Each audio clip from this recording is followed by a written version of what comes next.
What's up, YouTube? In today's video, we're going to be reacting to 3 true Nightshift horror stories. I'm going to be creating a series called HVS. It's going to be where I react to a scare video every Saturday. So today, I'll label as number 1. Next time will be 2, and so on and so forth. I regrettably used to work at a hotel in our town. Our town had gotten hit by a hurricane a few months back. Like my a lot of houses were badly damaged, so a lot of people vacated the place. The hotel is about a 20-minute walk from my house. The town and hotel name I'll leave out of this, as I really just don't want anything traced back to me. The hotel was a very standard bed and breakfast type place. You know, where they serve wet scrambled eggs, frozen sausages, and assorted cereals. The hotel had a busy month after the hurricane, as some people were out of their houses due to damages. But after a while, things Bro, it's the wet scrambled eggs, bro. That tastes horrible. quieted down. Like a wet chip. Quieter than before the hurricane. I always worked nights, from 6 p.m. to 2 a.m. Then someone would relieve me at 2 a.m. My eyesight keeps deteriorating and my glasses aren't helping. I need help. And they'd work till 10 or 11 a.m. I could always see how many people were checked into the hotel. My at the eyesight time, isn't it that was bad. only maybe 9 rooms, which wasn't a Talk lot to at all. someone about this. I could go the whole night sometimes. I've gotten higher and higher prescription on my glasses, like so many times, like 2 times. See anyone. There was a back break room for employees with a coffee machine, fridge, table, and a couple sofa type chairs. Low-key a vibe. You know, just put on the NFL draft, sit back, watch it, you know what I'm saying? With like your homies and shit. The employee bathroom was also back here. At night, I spent most of my time back here. There was a bell at the front desk that people would ring if they needed anything. I was in the back, and I heard a deep voice from the lobby saying hello repeatedly. I got up and went through the door leading to behind the counter and saw a man on the other side of the glass. There was a glass barrier with an opening underneath about 10 inches high. He said he needed towels. I grabbed him a couple extra towels and slid them under the glass for him. He grabbed them rather aggressively, shot me this weird look, and walked to the room's hallway. I stayed in the lobby now, sitting in the rolling chair by the monitors. I just watched that man on the camera walk down the hallway. He was looking around weirdly. Then he started rubbing the towels on his face. I said out loud, "What in the world?" Then he got in the elevator. So I went back to the break room. It was maybe 10 minutes later, and I heard a voice again from the lobby. It was the same voice. I walked back out, and that man was standing on the other side again. He said very loudly, "My key card is broken." I asked what his room number was. He said it was something random, like 2C, something with a letter in it. Our hotel room strictly had numbers, no letters, so I knew this man was lying. I told him, "Sir, our rooms don't have letters. Are you sure you're staying here?" His reaction was not something I was expecting, or was it something I wish I ever had to be victim to. He threw the towels on the floor, started smiling, slightly tilting his head as he got closer to the glass. When his face was practically pressed up on the glass, he said, "I'm going to kill you," still with a smile on his face.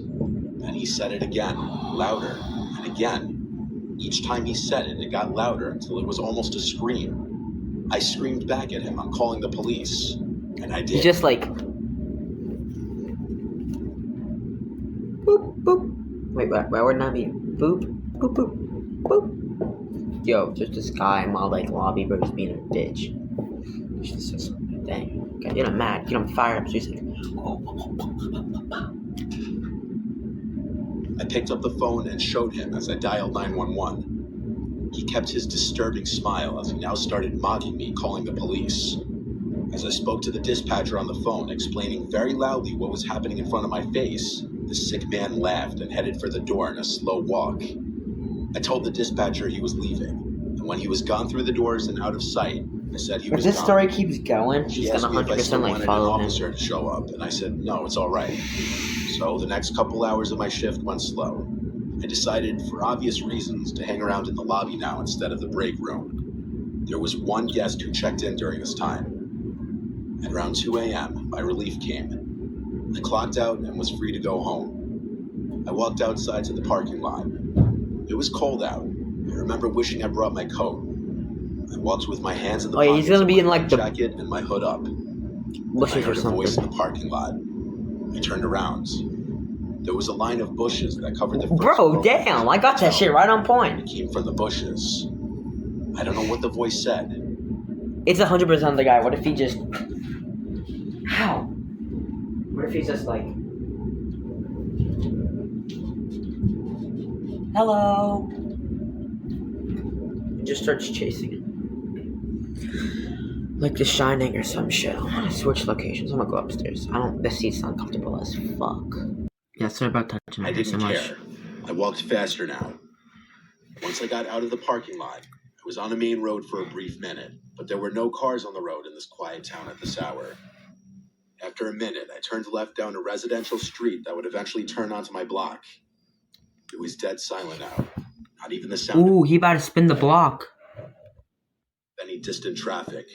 Just the sound of my shoes hitting the pavement. And then the sound of someone else's shoes hitting the pavement behind me. It was the sound of someone running, as if on their tiptoes, trying to be quiet. By the time I I'm about to get jump scared, but damn, that's funny. turned around, they stopped. There was a car right behind me, and I almost knew that there was someone hiding behind it. I heard laughing, and then a familiar voice saying quietly, "I'm going to kill you, bitch." Bro, the thing is, this story's probably real too. Hold on. I'm gonna turn up the brightness. End my recording. Okay, no, it won't. I just had to turn up the brightness. I couldn't really see. Without even seeing him, I knew it was that man. I looked around, planning out my next move. I couldn't outrun a man, let alone wearing my work shoes. I look bald. I looked at the nearest house. It had an upstairs light on. Someone was awake. I would go run and ring the doorbell for help. I looked back at the car, and I saw him. That man, peeking his eyes out from behind the car as he inched around it to the front. When he got to the hood, the rest of his face and upper body were exposed, and I could see his disgusting, crazy smile again. I ran for the house, screaming, "Help me." I made it to the front door and rang the bell at least 3 times, and that's when the man grabbed me and started choking me, whispering in my ear, "Die, bitch." In that moment, I thought my life was flashing before my eyes. Just turn around and go, pow, pow, pow, pow, pow. And go. Then make him bite the curb, take his mouth, put it like this and go. Make him bite the curb. Or no, you don't have to. You don't really have to do that. And then an angel in the form of a man opened the front door to the house and screamed "hey" at the man choking me. The man's grip was released from my neck and I fell to the floor. I never turned to watch the man run away, but the man from the house helped me up and brought me inside. He gave me water and called the police for me. I explained the whole story to the police. They collected the CCTV footage of the man from the hotel and put feelers out to track him. I was called into the police station when they did a lineup of people who looked similar to the man on the CCTV footage. I was asked to point out which man I thought was him. I looked at all 5 of them for like 5 minutes, and I ultimately said it wasn't any of them. I don't know if the pressure and nerves got to me, but in the moment, I truly didn't recognize him to be in that lineup. I hope to this day I didn't make a mistake and let that man roam free.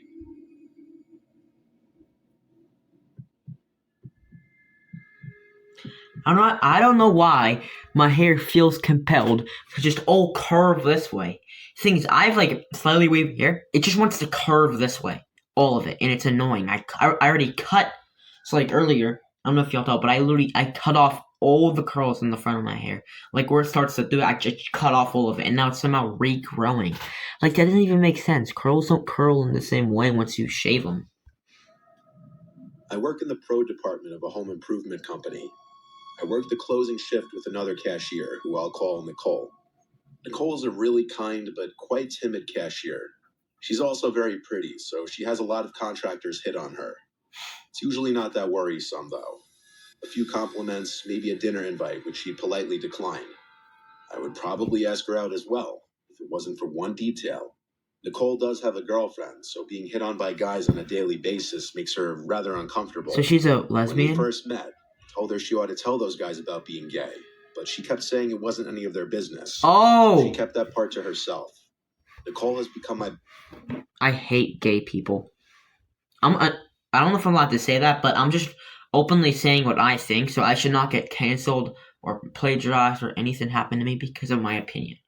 It's my opinion. Best friend, and having another cashier there with you keeps things from getting lonely. We even cover for each other's lunch breaks. One day when I came back from lunch, Nicole started telling me about this rather creepy guy who was flirting with her. She said she politely turned him down, saying she was with someone already, and while he didn't seem happy, he did leave. I shrugged it off as nothing more than the usual horny guy and laughed it off. But later that day, the man came back. Nicole wasn't there, as she had left to help a customer find some lumber, so it was just me. He looked rather normal, probably handsome to most women, but he acted off. After looking around the area, I asked him if I could help him with anything. Maybe he's I'm here to autistic. see Nicole, he told me. I asked him how he knew her, and he said he had come in earlier and asked her out, to which she said yes, so he had come back in to pick her up. I told him she had left for the day, a usual lie everyone tells to cover for their friends. His smile went away as he started looking annoyed. He said he wanted to speak to Nicole and ask her out again, which contradicted what he had just told me about accepting his previous invite. I told him he could not do that, which caused him to cross his arms and ask me why not. And the guy's like, this isn't fair. I'm not the best liar when it comes to making up excuses on the spot. However, I didn't want to tell him Nicole was gay if she didn't want him to know it, so I just blurted out that Nicole was my fiancée. His annoyed look went to confusion as he asked me how someone as pretty as she is could go out with someone like me. I'm not a Jason Momoa or anything. I don't think I'm that bad looking. I told him it didn't matter. Jason Momoa. Hey, man, why you dissing on my man's Jason Momoa? He didn't do nothing. He's Aquaman. So he needed to back off. He gave me a death look, but didn't say anything. After an awkward silence, he left. After Nicole had gotten back, I told her what went down. She asked me to describe him. After I told her what he looked like, she said that was the same guy who came in before. She was a bit creeped out by what went down, but she found the fiancé excuse rather funny. She even stated she'd rather be engaged to me than go out with him, which I'm guessing was a compliment. A couple of weeks went by. Oh, my man's got riz, bro. My man's got riz. We had all but forgotten about the man at this point. But one night, after it had gotten dark, Nicole and I were getting the trash together so we could close down the registers and go home. Just then, we hear a bang at the door, causing both of us to nearly jump out of our skins. It was the guy again. He had a wild look in his eyes as he kept his face pressed against the glass. We're closed, I tell him. But he insists he needs to come in. Nicole yells again to tell him she's not interested, and for him to go away and leave her alone. But he yells that he's not here for her. He's here for me. He then says that if he can, quote unquote... Oh, hell no! My man's gay! They got so many gay people up in this story. Gay cashier, gay man, who else is gay? The fucking Lowe's? I'm gonna just skip the video. Take out her husband, then she'd be all his. Based on that, he wanted to kill me. I tell Nicole to run to the manager's office and call the police, and I'll stay here and watch him. I won't lie, though. I was pretty afraid to be in that tiny little area if the guy's able to get in. He wasn't the biggest guy, but he could have had a weapon on him. Plus, the store doesn't allow us to have self-defense items on us, so I was on my own here. What the hell is wrong with your store, bruh? So you walk in, they like, nah, you ain't going to defend for yourself, die. And started What they grabbing doing? the sliding doors like he was crazy. The doors were rattling. I could have sworn we're going to come off its base. Just then, Nicole comes running back around the corner with a 2x4 in her hand, yelling that the cops are on their way. 2x4. Finally, the man decided to leave. It's like Home Depot or The manager something. met the officers when they came. He took them to review the cameras. Thankfully, the man was caught and arrested, but Nicole nor I felt safe working there any longer. We're still friends and even attend the same college together, but we do have separate jobs now while we pay our way through classes. I'm glad she was there to help me with the rogue man, as I hate to imagine what he might have done to me, or worse, what he might have done to her. She says she's glad I was there for her as well, as having a guy around tends to make men like him less confident in what they might try. It was a wake-up call for me as to how dangerous it can be for some girls when an interested guy just doesn't want to take no for an answer. God damn, homie, just take no. Just take no for the damn answer. I took a no like 3 times.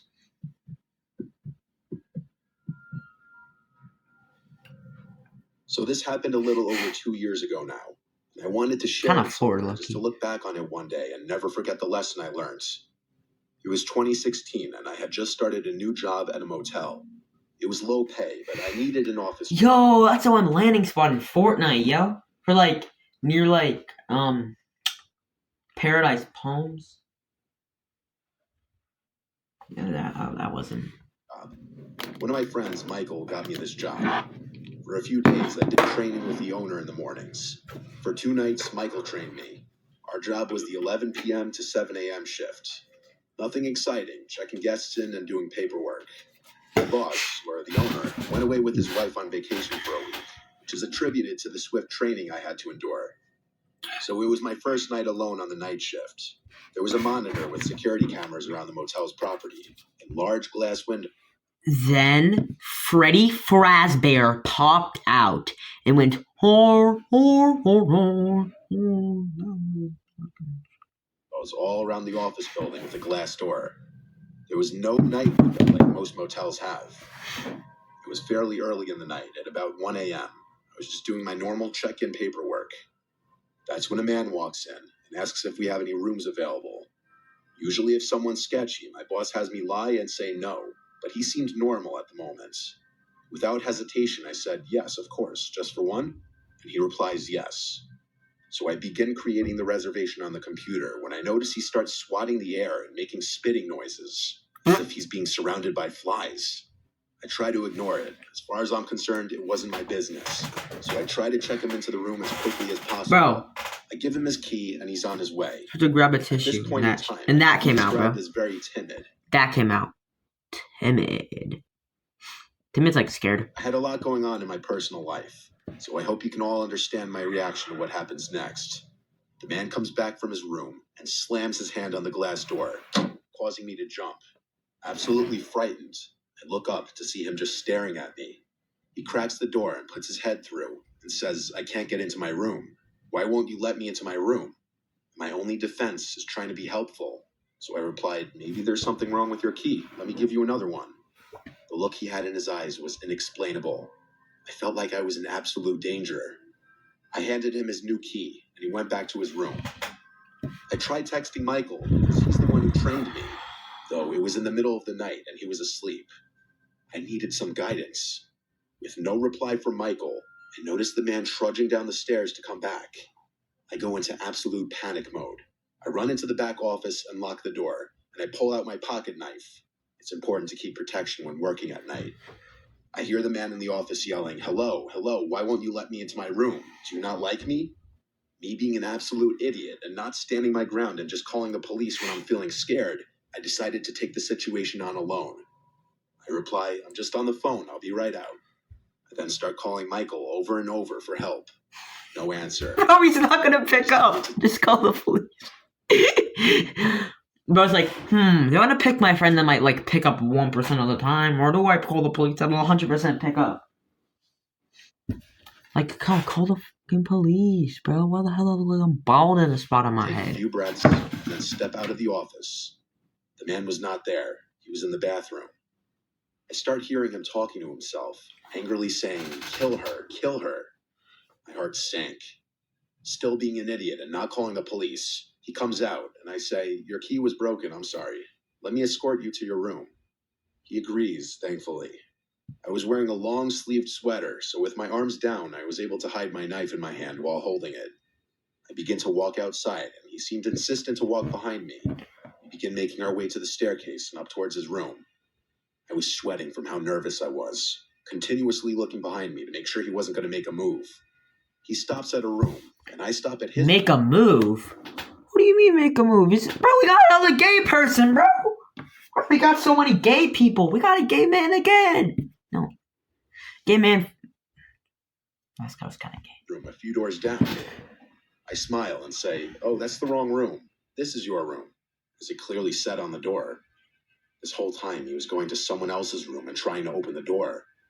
After letting him into his room, I quickly ran back to the office and locked the door. I found out there was a lone woman staying in the other room he was trying to get into. The next guest I checked in was a police officer from a few towns over. I felt bad for confiding in him about the guy, but he seemed willing to keep an eye and ear out. The next night, the man came back, but I had the doors locked and told him we're all booked up. I explained to my boss what happened when he got back from vacation. However, he didn't take it very seriously. I continued to work there on the night shift for the next year, where many other strange encounters have happened, but this was one of the worst. Ooh, that wasn't that scary, bro. I want some scary stuff, bro. Hey, I'm gonna do another video today. Yeah. It's gonna be a true scary story, probably like some like lockdown story or something, but that's the end of today's video. Yeah, so like if you want to see more of the series HVS, just like comment down below, like the video, do whatever if you want to see more of that. Yeah, so that's the end of today's video. I'm gonna add like longer intros and outros to my videos because I know my intros aren't very like pulling because people don't really stay for them, so I have to make my intros interesting. So that's the end of today's video. See you guys in the next one. Bye bye.